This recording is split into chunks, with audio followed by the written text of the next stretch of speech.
नमस्कार मित्रांनो, आजचा आपला डिस्कशनचा विषय आहे सायबर सिक्युरिटी काळाची गरज. आजच्या डिजिटल तंत्रज्ञानाच्या युगामध्ये आज अनेक गोष्टी आपल्यासमोर डिजिटल माध्यमातून उपलब्ध आहे. जसं तुमचा पर्सनल कॉम्प्युटर असेल किंवा तुमचा मोबाईल फोन असेल, त्याच्या व्यतिरिक्त अनेक विविध प्रकारचे ॲप तुमच्या मोबाईलमध्ये आहे.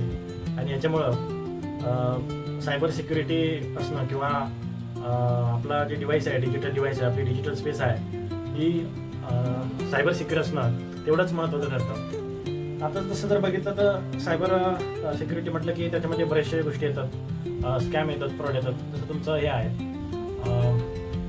फायनान्शियल फ्रॉड आहे किंवा तुमचं डेटा रिलेटेड काही फ्रॉड असेल, म्हणजे आपण ऑर्गनायझेशन लेवलला किंवा कॉर्पोरेट सायबर स्पेसमध्ये न जाता पर्सनल सायबर स्पेस किंवा पर्सनल डिजिटल स्पेस याचा जरी आपण मुद्दा म्हटला तरी त्याच्यामध्ये अनेक गोष्टी येतात. म्हणजे पूर्वी असं असायचं की फोन टॅपिंग व्हायचं. तुमचं समजा कन्व्हर्सेशन चालू आहे, लँडलाईनच्या जमान्यामधलं जरी आपण गोष्ट म्हणतो किंवा लँडलाईनच्या आधी आपण पहिलं महायुद्ध किंवा दुसरं महायुद्धाच्या काळामध्ये जरी गेलो, जिथं मिलिटरी कम्युनिकेशन हे टॅप केलं जायचं किंवा ते इंटरसेप्ट केलं जायचं. त्याच्यानंतर लँडलाईन फोन आले, तर लँडलाईन फोनमध्ये तुमचं फोन टॅप व्हायला लागलं की दोन व्यक्ती जर बोलत असतील तर त्यांचं कन्व्हर्सेशन जे आहे ते कुठेतरी रेकॉर्ड केलं जायचं.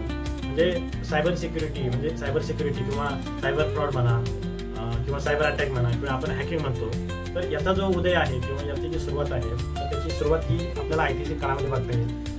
ती आपल्याला फोन टॅपिंग किंवा मिलिटरी कम्युनिकेशनला इंटरसेप्ट करण्याच्या माध्यमातून दिसत असते. नंतर तुमच्याकडं कीपॅडचे फोन आले, नंतर स्मार्टफोन आले. तर मग असं करत असताना आता सुरुवातीला ज्यावेळी स्मार्टफोन आले तर त्यावेळी काय झालं की आपण स्मार्टफोनला एक चांगला कॅमेरा असतो आणि त्या कॅमेऱ्यामध्ये आपण फोटो काढतो आणि आपले भरपूर पर्सनल फोटो जे आहेत ते पर्सनल फोटो या मोबाईलमध्ये स्टोअर केलेले असतात.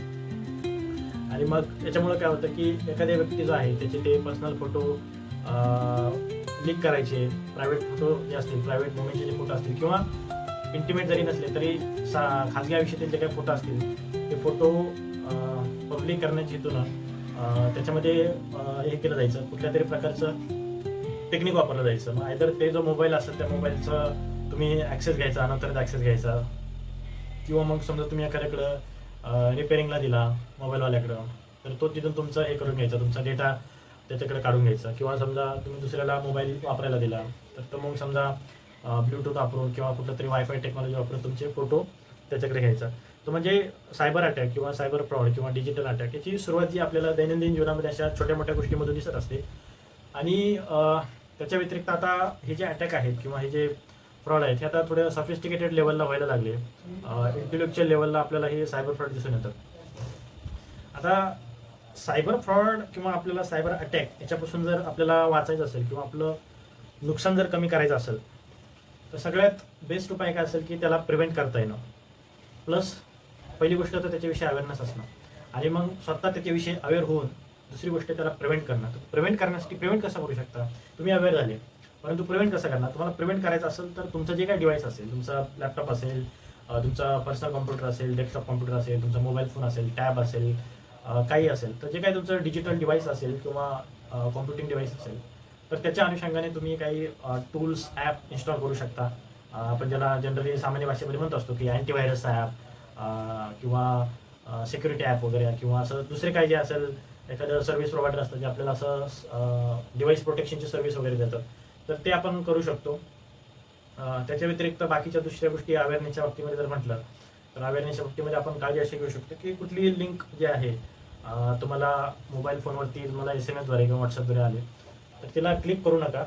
आणि ते अनलेस ती खूप जेन्युइन आहे, तुमच्या ओळखीतल्या कोणीतरी पाठवली जस्ट फक्त पाठवली नाही तर एक रिलायबल लिंक आहे.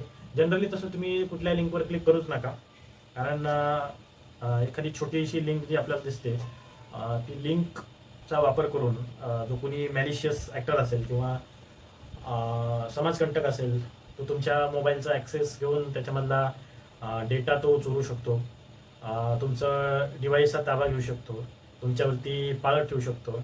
अशा अनेक हाय लेवलच्या गोष्टी किंवा असं हाय लेवलचं अटॅक किंवा सोफिस्टिकेटेड अटॅक हा त्याच्या माध्यमातून होऊ शकतो. आणि ज्याला आपण स्मिशिंग असं देखील म्हणतो की तुम्हाला SMS पाठवला, SMSद्वारे लिंक पाठवली आणि त्या लिंकवर तुम्ही क्लिक केलं आणि मग त्याच्यामध्ये त्याला तुमच्या डिव्हाइसचा ॲक्सेस मिळाला, तुमच्या डिव्हाइसचं त्यांनी मॉनिटरिंग करायला सुरुवात केली. अशा अनेक गोष्टी होत असतात.